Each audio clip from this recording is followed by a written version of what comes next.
আসসালামু আলাইকুম। আশা করি সবাই ভালো আছেন। আজকে আপনাদের এটা ঘাটকুল বা আমাদের এখানে অনেকেই বলে ৩ পাতা।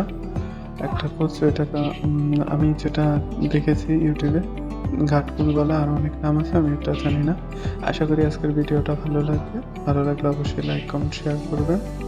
আর যারা এখনো সাবস্ক্রাইব করেননি তারা সাবস্ক্রাইব করবেন। এই তো কাঠফুলের পাতাটাকে ভালো করে সিদ্ধ করে কাঁচামরিচ এবং লবণ দিয়ে এটাকে সিদ্ধ বসায় দিয়েছি। এটা সিদ্ধ হয়ে গেছে, তারপরে নামিয়ে নিলাম। নামিয়ে নেওয়ার পরে এটাকে সুন্দরভাবে পানি ছড়িয়ে নিতে হবে। আর আরেকটা এই তো কাঠফুলের যে ডাঁটা ছিল এটা দুইটা পাতাটা দিয়ে ভরতে হবে। আর এই ডাঁটাটা রান্না হবে। এই ডাঁটাটাকে সুন্দর করে নিয়ে ধুয়ে তারপরে সেদ্ধ বসিয়ে দিলাম। আর এটা যখন সিদ্ধ হতে থাকবে তখন এরকম কালো, একদম কালো না, এটা বাদামি রঙের একটা পানির মতো বের হবে। আর এটা খেতে যে মজা, মানে বলে বোঝানো যাবে না।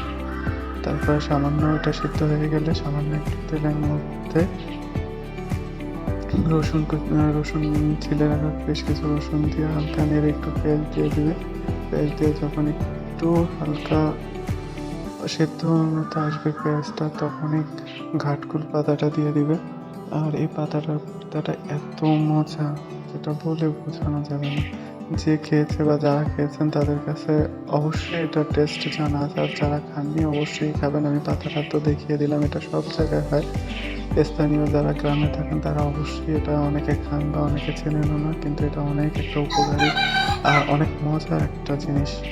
এই তো এটাকে ভালো করে টেলে পানি একদম শুকিয়ে নামিয়ে নিলাম। তারপরে আরেকটা কড়াইতে অল্প তেল দিয়ে পেঁয়াজ, কাঁচামরিচ আর রসুন আদার পেস্ট দিয়ে দিলাম।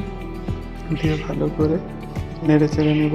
দেন নেড়ে চেড়ে নেওয়ার পরে কিছুক্ষণ নারিকেল বাটা, কিছুটা, অনেকটা না, কিছুটা পরিমাণ নারিকেল বাটা দিয়ে দেবো, যাতে এটা টেস্টটা আরও দ্বিগুণ হয়। যারা নারিকেল দিয়ে রান্না করে কচু, যে কোনো কচুর শাকে নারিকেল দিয়ে রান্না করে খেয়ে দেখবেন এতটাই মজা হয় যা বলার বাহিরে। আর এটা সেদ্ধ করার পর এটা এখনও সাদা সাদার মতোই আছে। এটা কিন্তু ওইরকমভাবে নরম হবে না, একদম যে কচু রান্না করলে যেটা নেতিয়ে যায় এরকম না।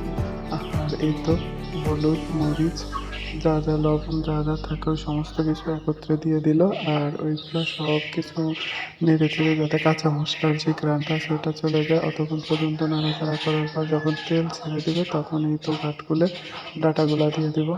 ডাঁটাগুলা দিয়ে ভালো করে কষিয়ে নিব, যাতে করে কিনা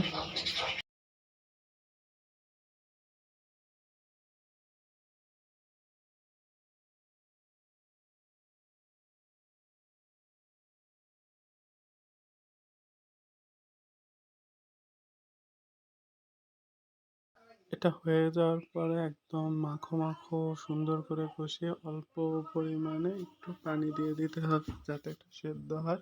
বেশি না, একেবারে অল্প। আর যদি মনে হয় যে এটা সেদ্ধ আরও লাগবে তাহলে আপনারা পানি দিতে পারেন। বিশ্বাস করেন এটা মানে এত মজা হয়েছে সেটা আমি আপনাদেরকে বলে বুঝাইতে পারবো না, এত মজা। এখন আমার জিভে লেগে আছে।